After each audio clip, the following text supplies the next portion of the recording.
Chelsea says, I just signed up for your newsletter and podcast. My question is how to budget for things that change monthly, like gas and electricity, which always trip me up. Any advice would be appreciated. Thank you for your great question, Chelsea. And I'm so glad to have you as a new newsletter and Money Girl podcast subscriber. Yes, budgeting would be a lot easier if you only had fixed expenses that never change from month to month. Likewise, many people have jobs or run businesses with unpredictable income. That also can make budgeting pretty challenging.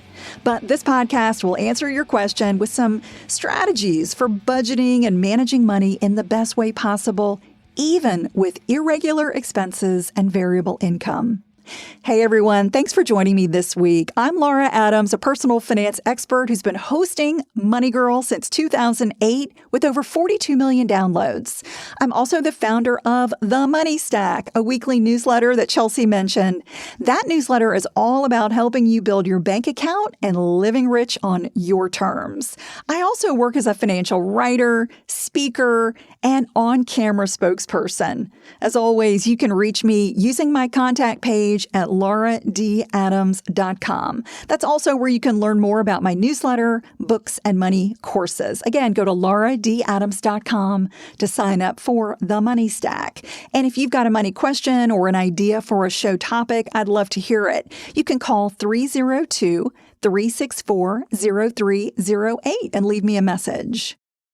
All right, so we're going to talk about 6 tips or steps for budgeting with unpredictable income and expenses. These are going to help you take control of your spending plan, even when you've got ups and down in your income and expenses. This is really what, most of us deal with. So, Chelsea, I think these steps will help you go in the right direction to create a spending plan that's going to work for you, even if your expenses are changing from month to month. So the first step is to set your financial goals. No matter what you call your money system, whether you call it a budget, a spending plan, it's got to be based on what you want to achieve with your money. You've got to cover your living expenses, yes, but you've also got to fund your short and long-term financial goals.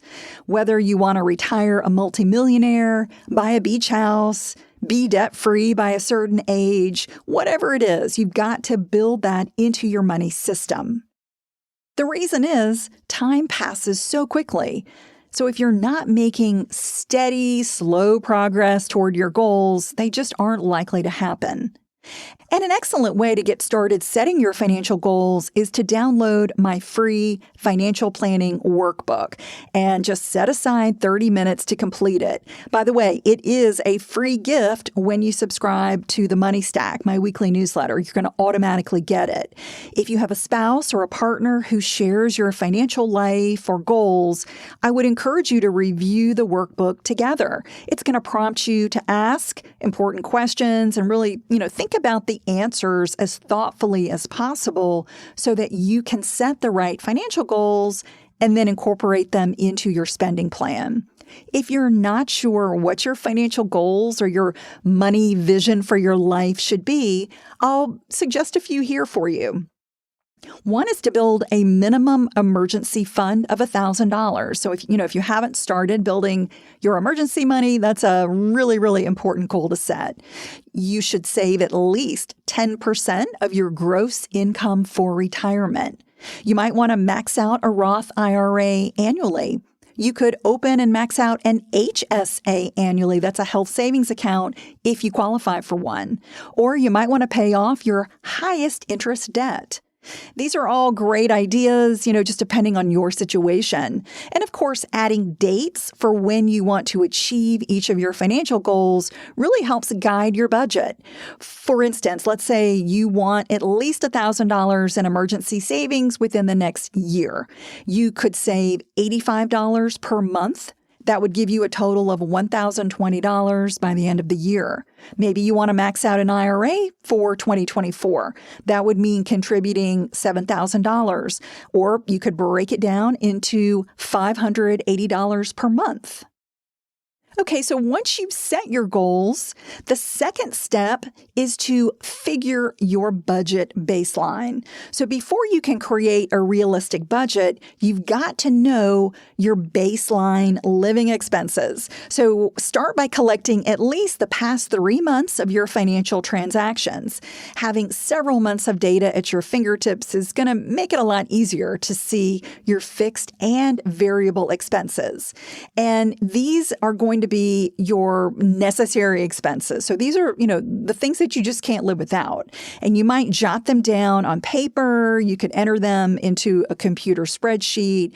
You might categorize them in a personal finance program. Whatever way works for you, you're going to record your necessary costs. This is everything. This is your rent, your groceries, utility bills, gas, loan payments, insurance, healthcare, everything that is a necessity for you.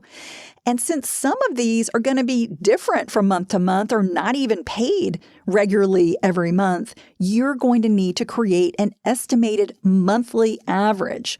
So, for instance, if your utility bills over the past 3 months were $125, $150, and $175, you can add them up and divide by 3 for an estimated average of $150 a month. Now, if those bills vary considerably by season, you might want to total up a year's worth and then divide by 12 for a really accurate monthly estimate. And if you have expenses that are paid quarterly or annually, I know I pay my auto insurance twice a year. Maybe you've got life insurance that's paid quarterly. You need to go back and, make sure you factor them in and then break those down into monthly amounts so you can account for all your costs on a monthly basis. For instance, let's say you pay $400 in auto insurance twice a year. You would take $800, the total, divide by 12 months for a monthly estimate of $67. Creating your budget baseline is an excellent way to see where you may be overspending in some categories and could cut back.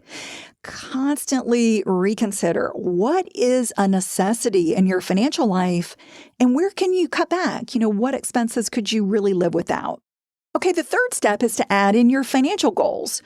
Once you know the minimum income you need to cover your average monthly living expenses, add in your financial goals to your budget baseline.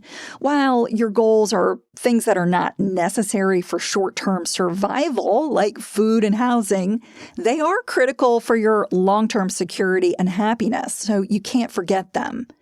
And by the way, if you don't have a steady income, it's even more critical to allocate monthly amounts for goals like building an emergency fund, saving for retirement, or buying a home, whatever your goals are.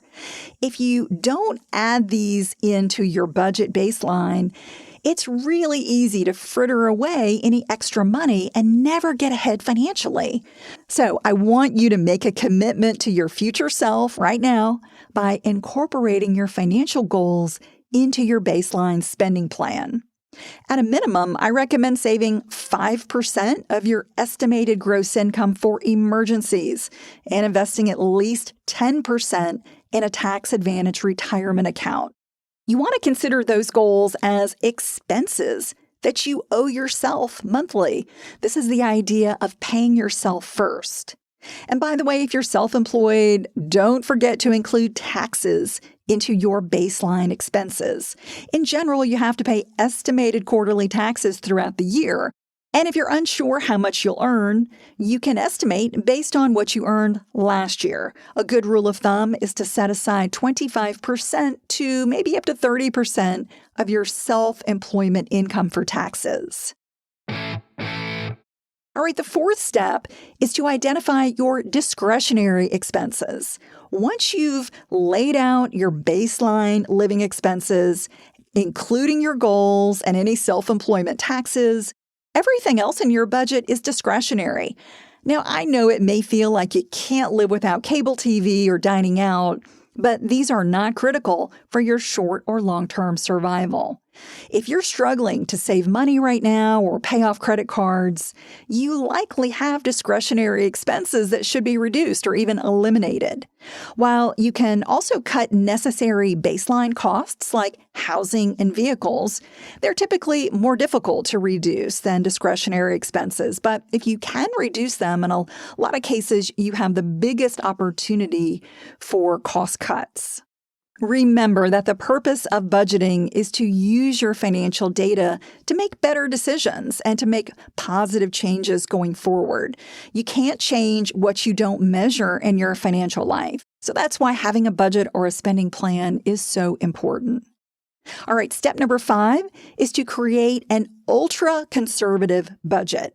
Now that you've thoroughly reviewed your necessary and discretionary expenses, review your income. If you have unpredictable income, like I mentioned, maybe you're self-employed or maybe you work on commission, take a look at what you made last year and identify the 3 months with your lowest earnings and then take the average.